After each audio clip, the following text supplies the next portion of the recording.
Yo, what's up, everyone? Welcome back to the ASAV podcast. I've been offline for a while now, but it's great to be back. And I thought I'd jump on and kind of give you guys an insight, give you guys the reasonings on why I signed my contract here in New Zealand to stay another 4 years. But before we start, I've got my also Stacey capsule that's just going to facilitate, ask the questions, and kind of get this podcast flowing and going. Let's go.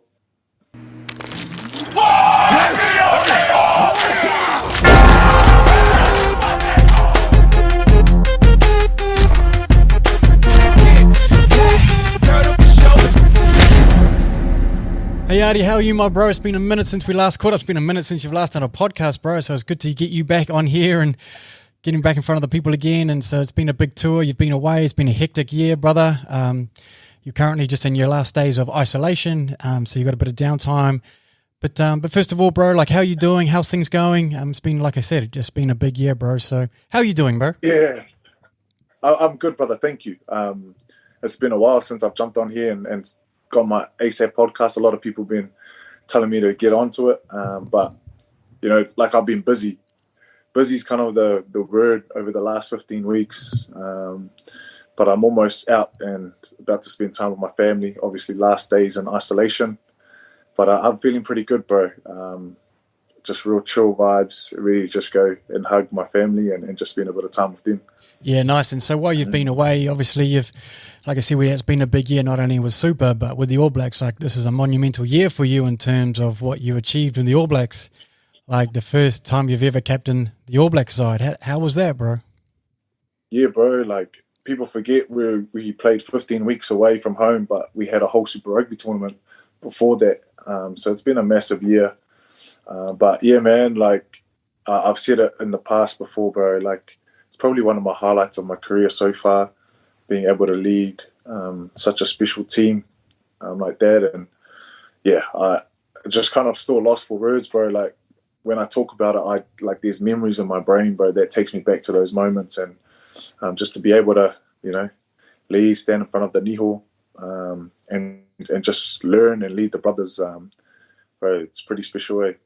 Yeah, and it's something I'm sure your proud family would be as well, and not just close friends and family, but, you know, your rugby community as well. Not to forget the Pacific Island family as well. You know, like, there's such a big monumental occasion just on that fact as well.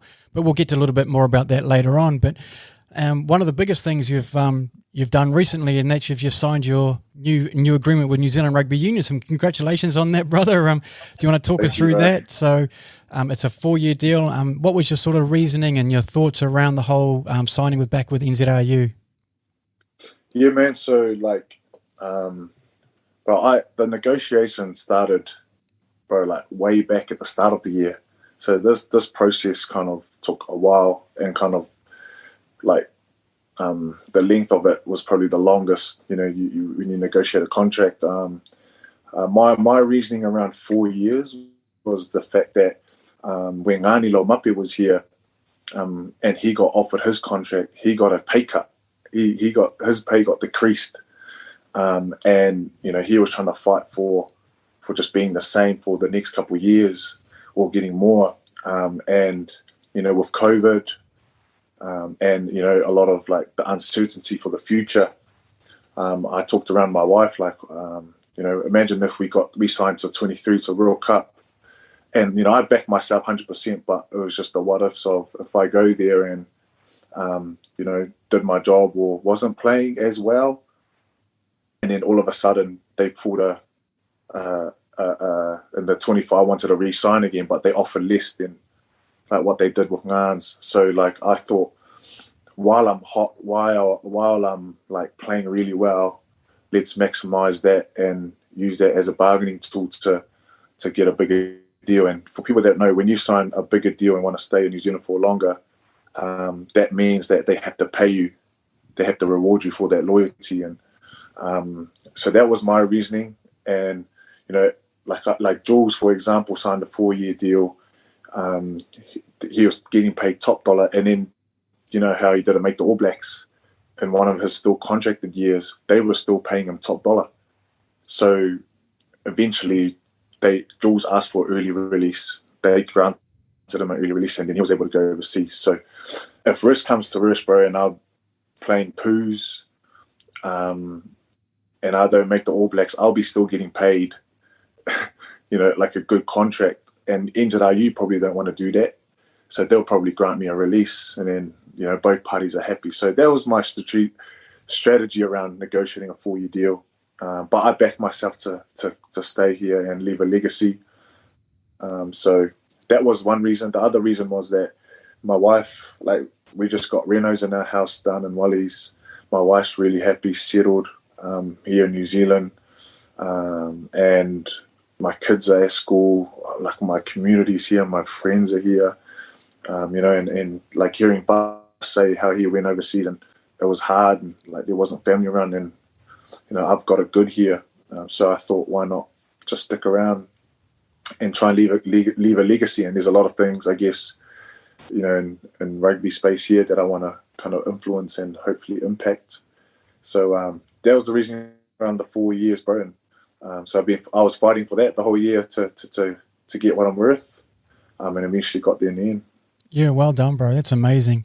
And like you say, it's not always about what happens on the field. A lot of it happens what happens off the field. Is your family comfortable? Is your kids, is their mental space good as well? Is your mental space, more importantly, and your wife's, you when you're in your comfortable surroundings, not only are you a better person, you perform better on the field as well.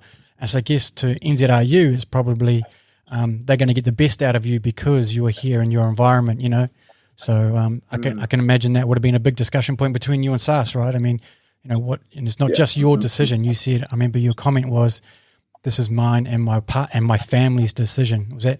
I'm guessing that had a big influence on it as well. Yeah, 100%, bro. People don't realize, bro. My wife's pretty much my manager, and then she manages everything: my emails, people that want something from me, and all the logistical side of a professional rugby player. She's the go-to. But probably 90% of my conversations on what I do is with my wife and what she wants, and just the thought of packing up our family, leaving to another country. My kids are young, and just that risk and reward. It would probably be the decision if I wasn't playing well, wasn't getting selected, I wasn't one of the main dudes. But I am in that position now, so it's why just create more stress, if that makes sense. So my wife plays a massive part in decisions, and I've only just learned that, bro. I always used to just try to do it myself, but having her input is crucial for me. Yeah, that's awesome. And one of the other monumental things that have happened recently is one, and I don't know if there's any other New Zealand rugby player or top rugby player anyway as well that negotiated their own contract. A lot of players would actually steer away from that sort of opportunity, I guess you could say, but you walked towards that opportunity and you stepped into that space. What made you want to do that? I know that if you want to talk about how that came about and the challenges that it faced, did you enjoy the whole process? What made you want to step into that space? Yeah, man, to be fair, I think I know a few players in New Zealand that have negotiated their own deals, but I think it's at quite not as a bigger scale on where I was negotiating. But yeah, the whole thing was around I became real intrigued in contracts and what people get paid, what I get paid, what the system was like. How do they pay people? How do they know their value? How do they judge? So I was real intrigued in that many years ago, and I think the conversations were always around with me and TJ Perenara. We always used to talk about that stuff, and and for me it was I had been enough in my career to understand what goes on, the kind of base of it, and it was only a thought in my mind, bro. To do it, I was too scared. But then I just kind of had people affirm me, and my wife at first was "Don't be fear bots," because obviously I had Warren, who's looked after me since I was at school. So, but he was awesome, and so my thinking was more around challenging myself, but I wanted to be I wanted a seat at the table. So when it came time to crunch and fight for myself, there's no better person to go battle with me than as myself. And like how it works is like NZRU would talk, or the company would talk to our agent. Our agent will come and feedback to us, and then we get grumpy, or we go, nah, that's a stupid offer, tell them this, and then our agent goes into, it's just like back and forth. But I had, not questioning it, bro, but I wanted to like hear it from the horse's mouth, like I wanted to just like try and eliminate the middleman and have direct contact and hear it from my own ears, just to make sure there was truth being told and stuff. So I wanted to sit at the table, bro. The whole process was I prepped myself for like a war. When you negotiation, you got to be like this, like sassy, like be prepared for like arguments or debates around your contract. But to be honest, bro, New Zealand Rugby were awesome, like pretty good around the contracting space. I had a guy who lived locally here that I met up with, and we talked through the contracts and discussed. And there were times where I really pushed, like I pushed, they pushed back, I pushed, nah. So I enjoyed the process, bro. A lot of learning. I had people like individual independent lawyers that like obviously look at the legal side of it, but yeah, that was the whole kind of process of it, bro. It was just like meetings, and because usually the agent will have the phone call meetings, Zoom call meetings, but I was going to cafes and meeting with the negotiator, so it was just me and him over a coffee, just talking numbers, figures. Me pretty much like, this is something that I had to get used to, was like blasting up my tires in the negotiation process. So like, and it's hard for us to do that because it's not used to, but I got to a point where I was in a pretty strong position to be able to leverage what I've been doing so far as a rugby player on the field, off the field. So yeah, I just went full guns blazing. So that was pretty cool, bro. The process was pretty smooth, but with rocky bits. And then yeah, kind of just took a while I was on tour, just because of the time difference, and then eventually got the contract signed, bro. That's amazing, brother. Well done. And bro, how about the we'll talk a little bit more about how about the release as well? I like the release you just did just recently. Hey. Bit of acting going on in there. That's something different as well. Washington, bro. That's Morgan Freeman and Denzel Washington acting right there, bus. Hollywood, where you at? Hollywood, where you at? But no, that was different, bro. I really like that. Like most people just put up just a photo just saying re-signed, and that's it. And what make that? I mean, that's something completely different. That was cool. Yeah, well, my whole thinking was I was inspired by Bobby Wagner, bro, an NFL athlete.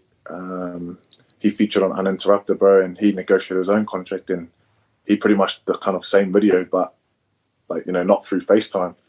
And when I saw it ages ago, and I said, one day I want to do that. And obviously negotiate my contract. So I was like, yeah, let's do it. So that was the whole idea around that. And bro, like on another thing with the contracting stuff, like for athletes and stuff, like I think, because there's always a thing around people knowing what you're on and figures and stuff like that, and that's, everyone has that right of privacy. But there's another angle, another mindset where like when players start talking to each other around their contract and what they're on, that puts power to the players, because like what agents would tell them, what they're obviously who they're negotiating with, tell them, it could be so different to what the players. So like for an example, like say like I might, in my position, I might be the best playing Lucy so far, like for the last year and a bit or 2 years, right? And then you have another Lucy who's probably there as well, but he's like just behind you, right? And then you come to negotiation, and the agent or NZRU might be going, "This is a great deal, mate. Like you're on fire. This is what we usually offer guys that are on 50 caps, that are playing well, starting, etc., etc." And obviously you're like, "Yo, I believe that. Sign it." But then you go talk to the dude that's just behind you, and you go, "Hey, bro, like, do you mind if you let me know what you're on?" and he sends your contract, and he's on 50% more than what you've just been offered. And then that's when you go, hold on, I've been starting the last 2 years. This guy's behind me, but my new contract offer is less than like 30% or 50% of what he's on. How is that? Like, you know, and then that's when that conversation, that's when like people start figuring it out, you know, like start going, hey, you're telling me lies. Like, you know, and that's where the negotiation, bargaining, like agents and obviously the people we're negotiating with don't like it, but that just puts power to the players, like, and it allows you to pretty much negotiate more and provide for the family more. Exactly right, and you're trying to get the best for yourself, right? Because ultimately that's what you want at the end of the day. I'm sure, and so does obviously your employer in NZRU, but more importantly, you know, you've got to put food on your table as well. That's it, man. And so the other thing as well, this is groundbreaking now, bro. Like this is, like I said before, and maybe a couple of other boys that have signed their own agreements. Now this is going to start opening doors for other players to think, not just in the game of rugby, but I think in sport in general, that they can think, actually, I can do this. I've seen Artie do it. I've seen a couple of other people achieve it as well. You know, it's done worldwide. No one's going to fight for you more than you, right? Like you mean, like in your comment and on your post, you said no one was getting up with you at 5 a.m. in the morning to push yourself. No one was, you know, busting your ass doing those extras or whatever. You know your worth, and when you know your worth, you've got the power. And so having this opportunity now for others to sort of say, actually, I can do that as well. That must be sort of rewarding as well. Like, you know, you're sort of leading, you're paving the way for other athletes around New Zealand and the world. Yeah, 100%, bro. And I think it comes down to like timing as well. And when you're in your career, like a young fella potentially may not represent himself because there's no like leverage where you can actually bargain. Like you need backup to actually bargain and fight for what you're fighting for. You know what I mean? Like I was just lucky that I've been playing well. You know, I eventually captained the team, like a leader, my off-field presence around the branding and stuff. So I had all these things that I was pulling out the gate. Like I thought I was the man, like, you know, but they all play a part in terms of increasing that figure that I wanted. So I reckon it all depends on the timing, bro, and where you are in your career. So, and it's not for everyone too, like negotiating your contract or having an agent do your contract. Just that is stressful because, you know, you're worrying about it. Having to negotiate your own deal, that's even more stress. But for me, for some reason, I love it. I just love that kind of conversation. But that's what it was. And to be honest, bro, like it wasn't all me. Like I had, like I said, I had independent lawyers. I had Joe from Uncommon, like just people affirming me. I had like towards the end of your tour, I went back to Warren, my previous agent, and just asked if he could just finish and touch up a little bit of the deal because the time difference and stuff, and I needed to get it signed. So there was a lot of people that played a part, but in terms of the fighting for, like you say, fighting for your worth and fighting for that and voicing it, it was mainly myself, which I enjoyed. That's nice, brother. I know you always love a bit of confrontation on and off the field. But it's so also as well, like that's a good point. Like, I mean, you can't go out all guns blazing it's like when you're a normal person, not when I say normal, I'm putting in brackets, normal person doing at their job. You can't just bowl into your boss's office and go, I want a pay rise, you know, or I want a promotion. Yeah. And their first question is, okay, what have you done to deserve that?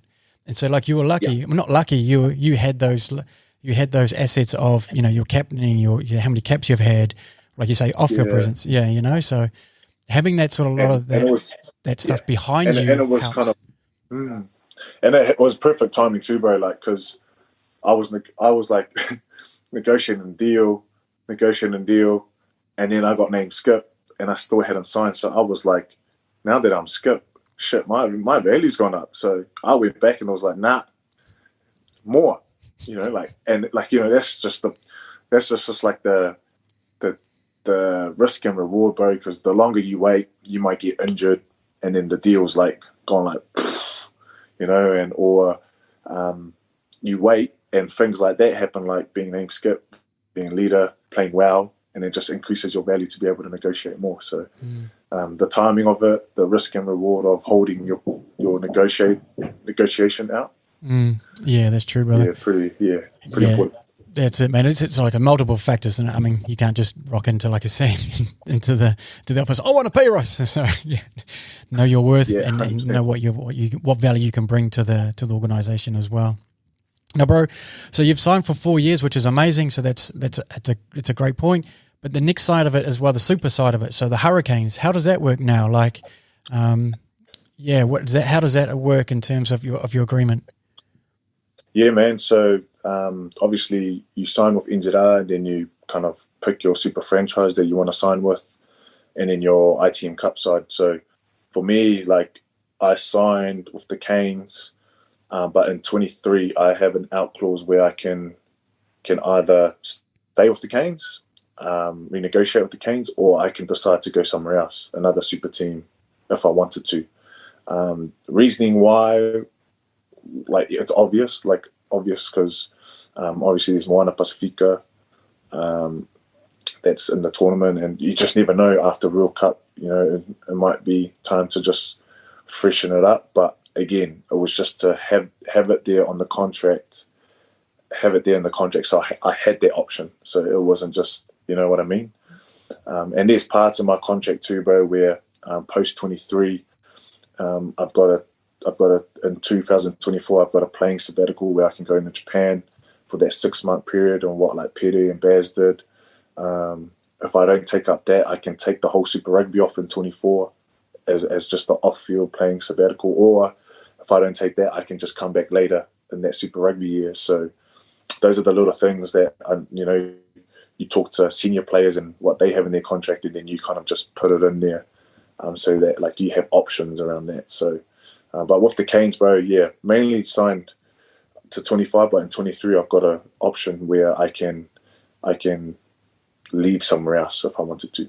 And that's exciting because, like you just said, Moana Pacifica, bro, like you're a proud Samoan, right? And so a lot of questions have been asked in the last 2 days that you've just signed for NZRU, and you've talked about a lot about, one day representing Samoa. How does this fit into? How does that plan fit into this? Yeah, man, it was funny, bro, because the day I actually put pen to paper, like that afternoon, the eligibility rules came out saying that, like they've changed. So I was like, and that day before I came out and said, like, I'd love to play for Samoa one day, but people get it wrong and twisted. Like I always say I'd love to play for Samoa one day, like not for Samoa next year or the year after, because it's impossible. But one day in my career, if I was still good enough to represent the blue jersey, obviously because it'll be probably at the back end of my career, and I was good enough, I'd love to. But if I wasn't, then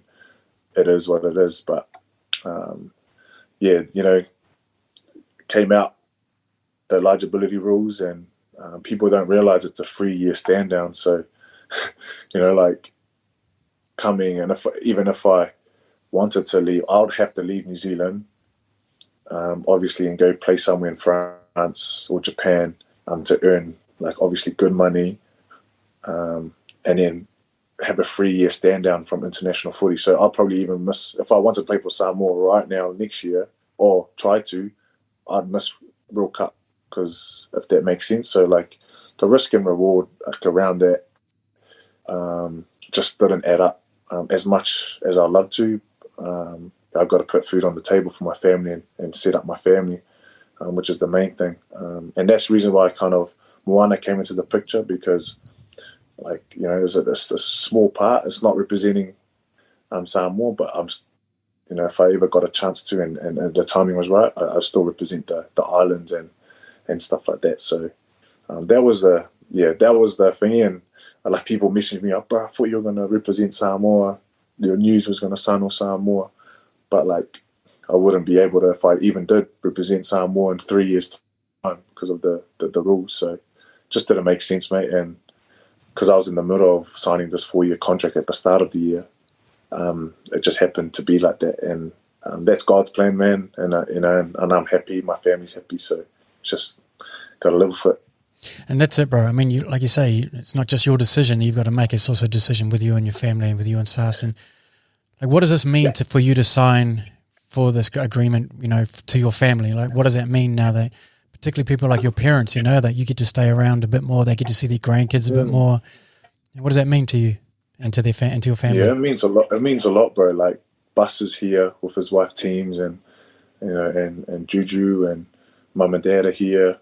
You know, and so signing this, you know, like it brings a bit of security, especially for SAS. Like we're able to sit down and actually plan out our next 4 years and what that looks like financially and our goals, what we want to achieve, set up, and actually, you know, and help mum and dad out, and what we can do. So, you know, it means a lot, mate. Like, and my kids get to grow up with their grandparents around, like, you know, like, and like those little things, they're massive. You know, money can only do so much. You know, if you go sign overseas, I'm fortunate enough that I had both options whether to stay or go, and just mate, like my heart's in the right place.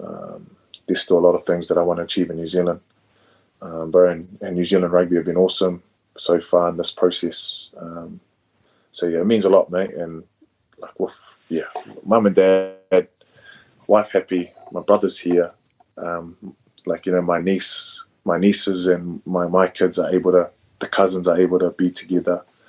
Like, you know, that's what more can you ask for, bro? That's it, bro. Exactly right, eh? And the door's not closed on Samoa, right? You know what I mean? There's still opportunity. Who knows? You know what I mean? Like, bro. Yeah.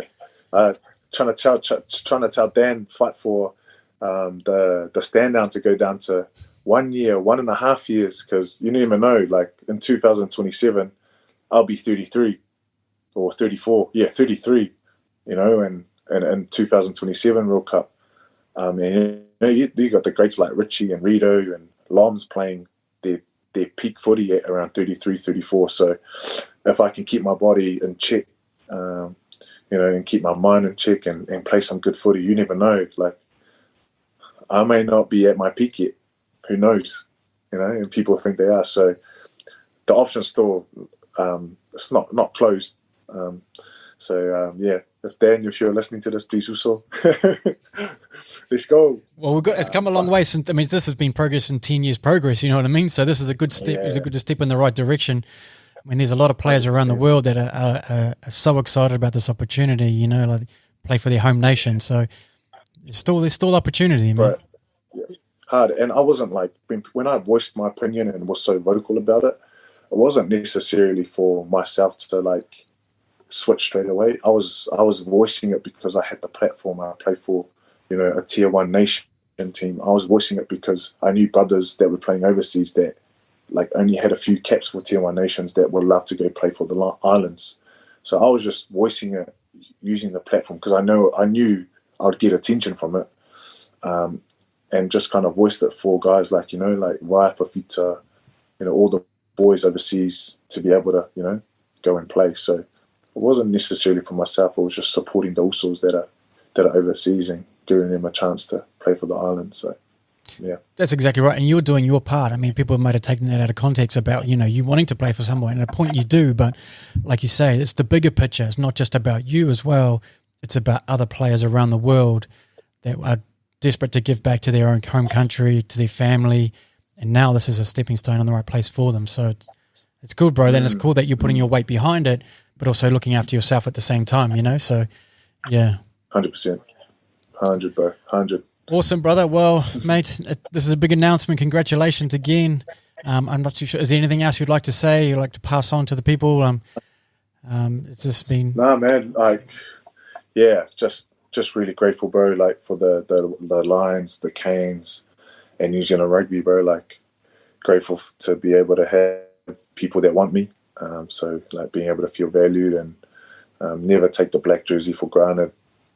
Such a special jersey, and a lot of people that have gone before it that hold it to a high standard, bro. So I know it comes across that what I say around Samoa, like people go, does this guy really care? But you know, I do care. It's just sometimes you got to be a businessman, you know what I mean, and create that kind of attention to create change. And people say, like, I saw something around like they're surprised that the All Blacks have allowed someone like Ard, who's a leader, to come and voice that. Like usually the All Blacks rein their players in, so they stay in chicken in line. But like, you know, for people that believe like that, man, like players are changing. People are realizing they're more than an athlete. They're voicing their opinions. They're being themselves, truly authentic themselves, and they're showing they can do that and play some good footy.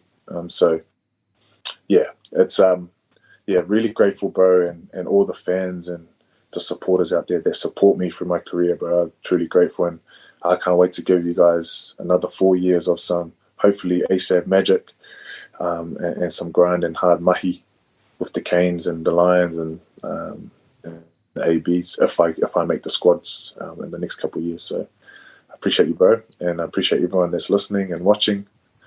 Let's go. Hey, bro, thanks for jumping on today. It was good to catch up with you again. It's been a minute since you jumped on the potty, but congratulations to you, Sas, and the family on your new deal. Thank and you, all the best for the future, brother, and we're excited to see what you've got for us. Thanks, my guy. Thank you very much. And hopefully to all my athletes, if you guys are watching, bro, like if you ever need help or anything, not saying I'm the man, but you know, I can just share what I've learned. And also, I had something else in my head that I was going to say, but I'll save it for another time. Let's go. All right, brother. Thanks for jumping on. Catch up soon. Thank you. Peace.